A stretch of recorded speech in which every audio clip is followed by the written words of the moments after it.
Bueno, y seguimos en Asia-Pacífico 2024. Y como ustedes saben, durante el año de la presidencia peruana del Foro de Cooperación Económica Asia-Pacífico, el Ministerio de Relaciones Exteriores del Perú va a jugar un rol fundamental tanto en la organización de las más de 160 reuniones temáticas como en la agenda del foro.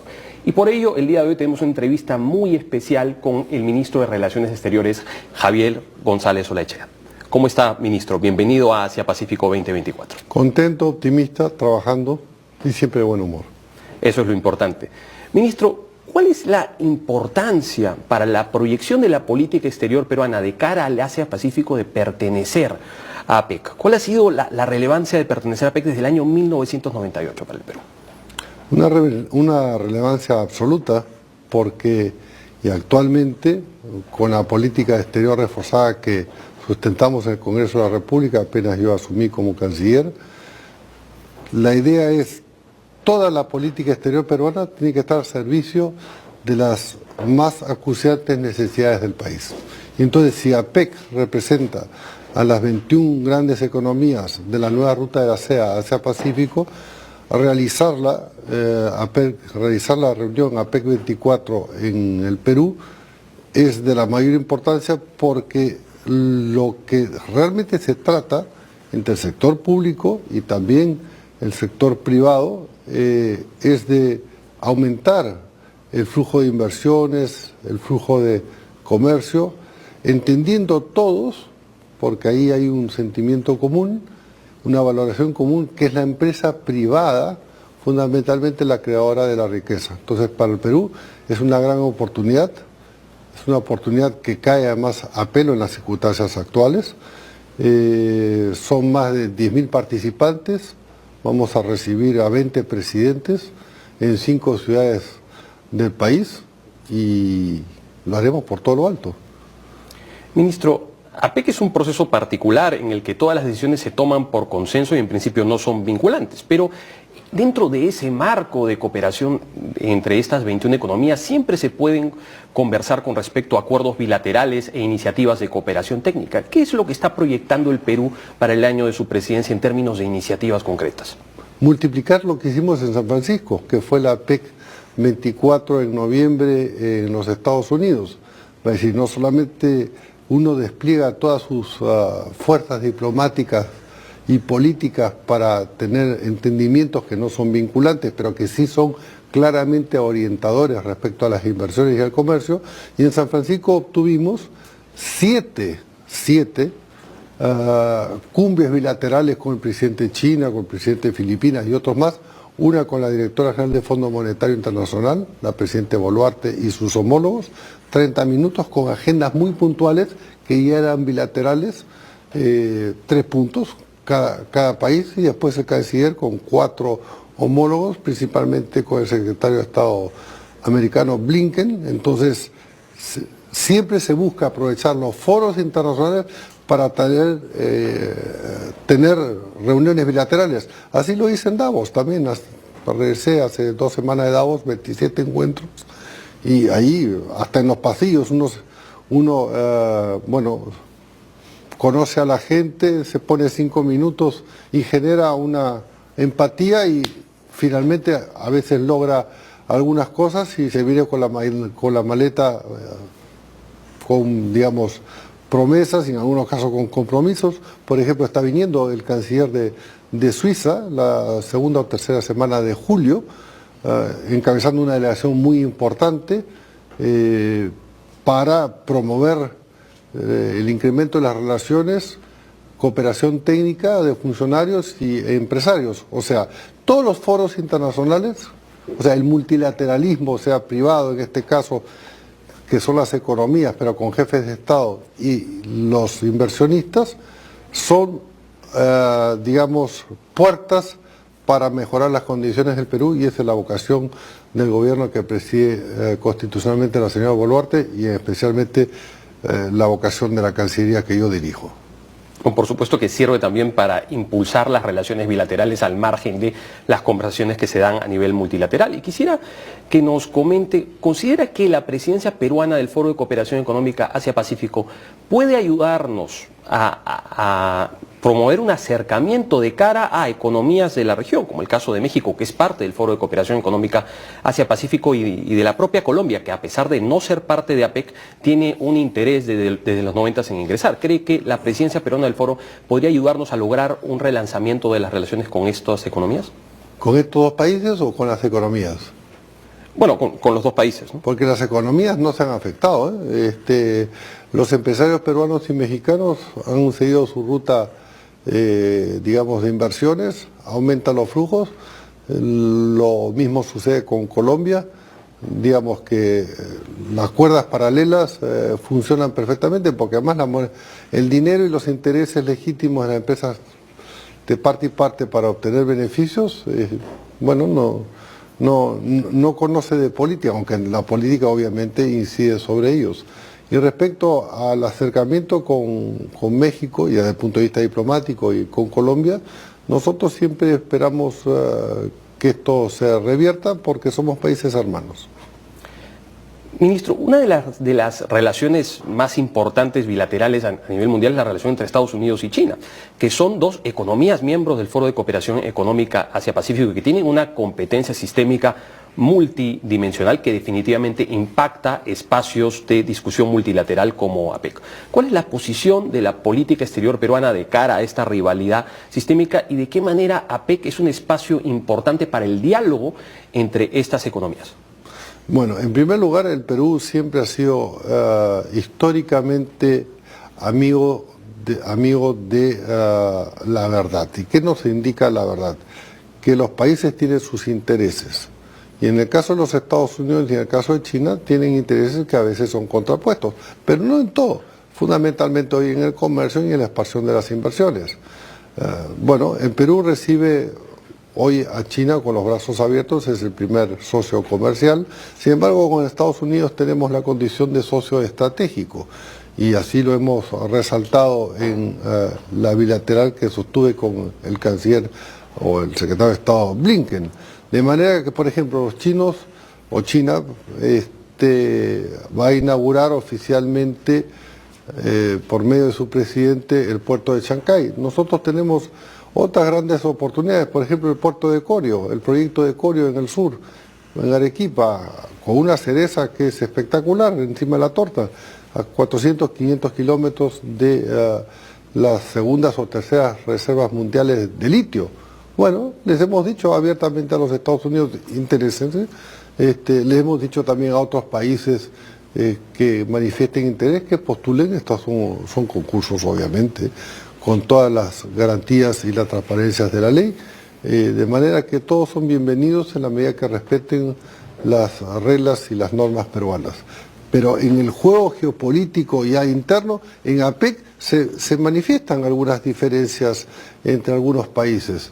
Y bueno, justamente es un espacio adecuado, porque no son los estados, sino son las economías, pero participan quienes detentan las funciones públicas.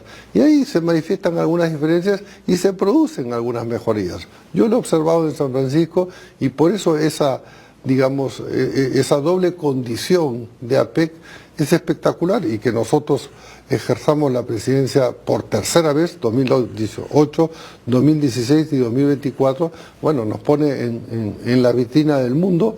Y además las bilaterales que han habido ratifican que el Perú hoy es apreciado de una manera distinta. Somos un país democrático que respeta las libertades, que quiere comerciar, que le da el espacio debido a la empresa privada, que no abdica al rol de rectoría que tiene el Estado, y que por supuesto tenemos problemas, pero que eso no nos impide en tener un papel protagónico, pero no hegemónico, en APEC 24, porque lo vamos a hacer por todo lo alto. Bueno, lo que implica que hay una vocación pragmática desde el punto de vista de la política exterior, de no alineamiento a alguna de las potencias, de observar el interés nacional para tomar decisiones. Perdóname, no es pragmática, el interés nacional es lo prioritario. Es decir, en los 12 ejes de la política exterior reforzada, el primer eje es la integridad territorial, la soberanía territorial y los intereses permanentes del Perú. No es pragmático, no es negociable. Es la vocación de ser un país independiente y que se garantice nuestra soberanía. Ahí el pragmatismo, hay pragmatismo en otras cosas. Ahí hay una suerte de dogmatismo nacionalista filosófico, por así decirlo, que es inclaudicable desde que somos república. Claro, a lo que me refería con pragmatismo es que no había, digamos, un alineamiento ideológico, sino que se priorizaba el interés nacional en términos de política exterior. O sea, Correcto. priorizar la seguridad, la integridad nacional y los intereses nacionales. Me refería fundamentalmente a eso, desde una posición de alguna manera realista desde el punto de vista de las relaciones internacionales, si le queremos decir así. Ministro, también hay que entender que el ser parte de APEC nos ayuda a fortalecer nuestra interlocución de cara a otros espacios multilaterales. ¿De qué manera el pertenecer a APEC, por ejemplo, propicia un acercamiento a la ASEAN, que es la Organización de Naciones del Sudeste Asiático con la que acabamos de tener un acercamiento, somos un socio para el desarrollo, y a espacios como la OCDE, a la cual el Perú aspira a ingresar? Son complementarios y son todos positivos, y unos atraen a otros. Entonces el Perú, ¿qué es lo que está haciendo a través de la Cancillería? Pues dar pasos adelantados a un ritmo, digamos, atlético, atlético para estar presente y actuante en todas estas oportunidades que usted ha mencionado. Hace pocos días nos han incorporado como socios del desarrollo en ASEAN. ¿Y quiénes nos acompañan en esa condición? Países desarrollados. Holanda, España, un par más que ahorita no recuerdo, no me quiero equivocar, tendría que pedirle a alguien que me traiga el papel, donde se hace referencia, y eso ha sido celebrado hasta en el Consejo de Ministros. O sea, la Cancillería está buscando, procurando y obteniendo ya hace 3 meses, resultados muy concretos y cuyo objetivo final, y no hay otro, es mejorar las condiciones de la gran mayoría de los peruanos que esperan del gobierno una continuidad, una estabilidad que obviamente se está logrando, pero fundamentalmente que repercuta en la economía familiar, en la economía del pollo, que antes subía de 6 a 12 soles el kilo, vale decir, nosotros queremos entregar el gobierno en el año 2026 en las mejores condiciones posibles para que sigamos apostando por la libertad, por el desarrollo y teniendo mayor presencia internacional, porque dicho sea de paso, la Cancillería peruana es reconocida como acaso la más estable, profesional de toda América Latina. Y esto no lo decimos nosotros, hace poco hemos tenido conversaciones con algunos países europeos que quieren conocer la práctica, los avances de la Academia Diplomática del Perú, por ejemplo. No han venido de otros países, sino de países europeos muy formados, que quieren saber cómo hemos hecho para tener tantos años de estabilidad en un servicio exterior que son diplomáticos de carrera y cuya formación y vocación patriótica es indiscutible. No, sin ninguna duda, ¿no? Estamos hablando de un servicio exterior que tiene una tradición, que ha tenido diplomáticos eminentes como don Javier Pérez de Cuellar, como Carlos García Bedoya, entre muchos otros. Bueno, es una Cancillería bicentenaria. Pero a ver, fijémonos este espacio. Este edificio tiene 3 siglos o algo más. En esta oficina se sentaron grandes cancilleres y cuando uno se sienta a trabajar, como que dice, bueno, ¿qué hace uno acá, no? Ante esas figuras históricas? Pero bueno, estamos frente a los retos y conociendo que la responsabilidad es inmensa, no solamente por quienes nos antecedieron, sino fundamentalmente por quienes esperan resultados concretos de la política exterior reforzada en sus economías, en sus necesidades. Estamos buscando acuerdos con algunos países para beneficiar la condición migratoria de los peruanos en el exterior, para tener, por ejemplo, mejores condiciones de atenciones sociales, beneficios, coberturas en otros países. Necesitamos una amplia gama y muchas cosas no se dicen porque primero queremos los resultados. Entonces, cuando ya tenemos los resultados, por ejemplo, lo que tú has comentado sobre la condición de socio, bueno, lo obtuvimos, ahí está el resultado. ¿Dónde se consiguió? En Davos, concretamente, en un encuentro con un canciller de un país amigo durante 30 minutos, donde llevamos una agenda y dije, ups, esto lo van a ver próximamente en una sesión. Entonces dije, bueno, como se dice en fulbito, hazme el pase, te pongo la pelota y deja patear para tener un gol. Ahí está el resultado. Esa es la gran ventaja de esta nueva dinámica en las relaciones internacionales, donde uno tiene que tener oídos hasta en la nuca, ojos hasta en la nuca, porque es 24/7 y las oportunidades pasan una vez y a veces no se repiten. No, sin duda, hay que impulsar una política exterior para conseguir oportunidades para el desarrollo. De eso vamos a seguir hablando en la segunda parte de la entrevista, pero ahora vamos a un corte y volvemos con más en Asia Pacífico 2024.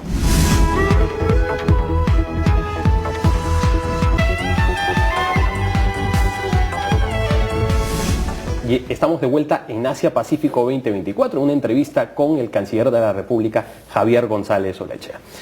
Ministro, la proyección de APEC de cara a los ciudadanos es fundamental para que se entiendan los beneficios que pertenecer a este foro tan importante que comprende a las economías más dinámicas del mundo tiene para el país. ¿En qué consiste la iniciativa del APEC ciudadano que la Cancillería ha venido impulsando? Es una iniciativa de los funcionarios que manejan APEC en la Cancillería, de manera que yo la acogí. La autoría intelectual es de ellos, me pareció fantástica. Comenzó hace 2 o 3 días con el lanzamiento en la Casa de San Marcos, conjuntamente, de la Universidad de San Marcos, conjuntamente con la señora rectora, que además de ser una académica de fuste, es una bella persona. ¿En qué consiste? No es dar a conocer solamente a APEC a los ciudadanos, sino que todo el Perú se convierta en modo APEC. Va a decir, que entiendan, y vamos a recorrer, APEC Ciudadano va a recorrer universidades, gremios, colegios, se va a difundir a través de distintos medios alternativos, hasta TikToks, para que todos nos podamos poner en modo APEC. ¿Qué quiere decir ponerse en modo APEC? Que se comprenda que estos foros que parecen tan alejados, tan encumbrados, tan encorbatados, son una fuente de oportunidad para generar puestos de trabajo, mejorar las economías familiares. Nosotros, por ejemplo, el año pasado, 320 y tantos mil jóvenes salieron a buscar trabajo terminando la universidad o el colegio, lo que fuera. ¿Qué es lo que le ofrece el mercado? Bueno, 10, 15% de oportunidades, y el resto comienza a ser multiempleo, comienza a desperdiciar un poco sus capacidades. Entonces, lo que queremos es que entiendan que esta es una dinámica, el APEC, y el hecho que el Perú la detente es muy importante también para el turismo, para mostrar todo lo que tenemos, que es una maravilla, el país, sino que busquen oportunidades de negocios con estas economías, porque esas economías van a exponer, cada uno expone lo mejor de sí, pero además lo importante en adición es que el Perú como país anfitrión, no porque es Perú, sino todos los países anfitriones, fija la agenda temática de lo que se va a discutir. Es un privilegio del anfitrión. Y entonces nosotros el viernes 8 de diciembre concretamente nos pusimos a discutir en equipo y fijamos qué es lo que íbamos a proponer para que se discuta sobre qué. Son 3 ejes, pero digamos que es muy complicado el lenguaje y qué sé yo, pero que se resume en uno solo. Mejores oportunidades informáticas, el nuevo mundo, digitales, para mejorar las economías entre las partes, ¿correcto? Esto fue aceptado después por los otros 20 países en el lunes siguiente, martes siguiente, o sea que no nos movieron una coma, y sobre eso se va a discutir. Se va a discutir y de ahí emergen propuestas, a veces emergen acuerdos que no son vinculantes, pero el dinero, cuando encuentra un buen postor para multiplicarse, no necesita un contrato directo, sino busca siempre las oportunidades para incrementarlas. Y entonces nosotros lo que queremos es que APEC Ciudadano se comprenda como la mejor oportunidad de este año 2024, en donde el Perú va a hacer todo el esfuerzo para que se multipliquen digamos, esas posibilidades. No es una discusión teórica, son más de 160 reuniones en 5 ciudades, es una mega operación desde el punto de vista logístico, también es un esfuerzo que hace el gobierno y el Estado peruano finalmente, pero estamos convencidos que va a ser ampliamente beneficioso y que además, después de APEC 24, en adición a todo lo logrado en los últimos meses, el Perú va a ser visto de una manera distinta, es decir, como una tierra que siempre tiene oportunidades para todos.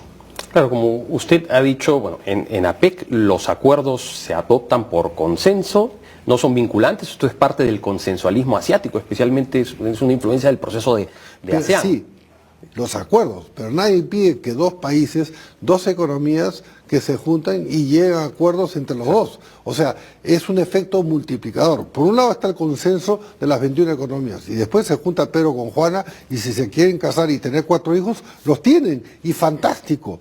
Ese es APEC. Claro, si nosotros queremos verlo de manera tangible hay que ponernos a pensar en la cantidad de acuerdos de libre comercio que hemos suscrito por ser parte de APEC, por esa interlocución frecuente entre los cancilleres y ministros de comercio. En el marco de las 21 economías, 12 acuerdos de libre comercio más acuerdos de asociaciones, así es, comerciales, tiene un nombre técnico que ahorita no se me viene a la cabeza, pero la idea para que se transmita es como si fueran 6 o 5 TLCs más. La finalidad es la misma. O sea que, y estamos hablando de la región más dinámica en economía y en crecimiento del mundo y que se proyecta, ya tiene más del 60 y tantos por ciento, concentra más del 60 y tantos por ciento de comercio mundial, sino que va hacia arriba. El Atlántico dejó de ser es la vieja ruta de la seda, pues ahora hacia Pacífico. Y además está, por ejemplo, la India, ¿no?, que ahora tiene la población más grande del mundo, 1.500 millones, y vienen los presidentes, vienen los cancilleres, vienen los ministros de turismo, o de producción, o de comercio exterior, vienen inversionistas. La señora Boluarte, la señora presidenta constitucional de San Francisco, expuso ante 300 inversionistas extranjeros de distintas partes del mundo y les explicó claramente que esta es una economía abierta, con garantías de igualdad de condiciones para inversionistas extranjeros y nacionales. Y bueno, ahora todo esto toma un tiempo, no es que uno les explica y al día siguiente vienen y abren su cuenta en el banco y instalan una empresa. Pero la idea es entregar al gobierno en el 2026 en las mejores condiciones, porque el Perú se lo merece y los peruanos aún más, por cierto. Y sin duda también cosas que se negocian, que se conversan en el marco de APEC, no siendo vinculantes, terminan siendo vinculantes porque son adoptadas como una suerte de soft law por otros organismos internacionales como la OCDE o la OMC. Entonces esto es muy importante y creo que esta mirada son efectos también, contagio. Sí. Y esta mirada de desarrollo creo que es importante. Ministro, estoy seguro que vamos a ser muy exitoso este año 2024. Desde este espacio pues vamos a cubrir, vamos a tratar de explicar todas las incidencias y la importancia que tienen tanto para la política exterior del Perú como para los peruanos. Y mostrémonos como somos un pueblo hospitalario, un pueblo que sabe festejar. Entonces vienen extranjeros, saludémonos, tratémonos con toda cortesía. Van a haber, obviamente, cantidad de expresiones artísticas con las cuales los vamos a recibir, porque es una fiesta, ¿no? Vamos a mostrar lo que somos. Somos un país lleno de culturas, varias veces milenarias. Algunos de los países que nos visitan tienen 400 años de historia. Nosotros tenemos 7.000, 8.000, no sé cuántos, ¿no? Depende de distintos historiadores. Y después muchos de ellos vienen antes porque van a hacer turismo y se quedan algunos días después porque van a seguir haciendo turismo. Y el Perú lo ofrece todo para el turismo. No, sin duda se abre una oportunidad de seguir fortaleciendo y construyendo este puente del Pacífico. El Perú es un país de la cuenca del Pacífico que debe abrazar este es un espacio. hub. Si uno ve la ubicación, traduciendo al castellano, es un centro importante. Estamos a mitad de la costa del Pacífico del Sur, pero la irradiación, por ejemplo, con el puerto de Chancay reducimos en 12 días, el comercio de Chancay a Shanghái. En 12 días. Eso en términos de costos es una barbaridad. O sea, es digamos, un negocio absoluto. transitar de Chancay a Shanghái y de Puerto de Corio hacia donde vaya el mundo, bueno, es 7 veces más grande que Chancay. Bueno, de seguro se abre una ventana de oportunidades muy importante. Ha sido muy interesante conversar con el ministro de Relaciones Exteriores, Javier González Olecha. Muchas gracias por haber estado en Asia Pacífico 2024 y por recibirnos en el Palacio de Torre Tagle. Por favor, el Palacio es de todos. Ahora les damos la bienvenida a nuestro segmento La Clave.